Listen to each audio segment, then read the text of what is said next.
килограмм. Первое сильное булимут 33. Рост 1,72 сантиметра, вес 77 килограмм ровно. Тренер Магомед Тагир Магомедов. Он кандидат в мастера спорта по кикбоксингу, представляющий бойцовский клуб Шерхан, Россия, Дагестан. Аплодисменты за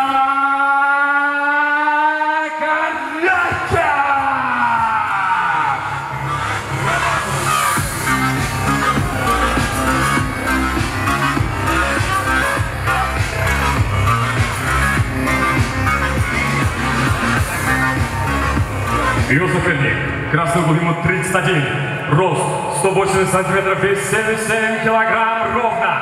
Он мастер спорта по ММА, по кикбоксингу, представляет спортивную школу ММА Кыргызстан.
Oldu.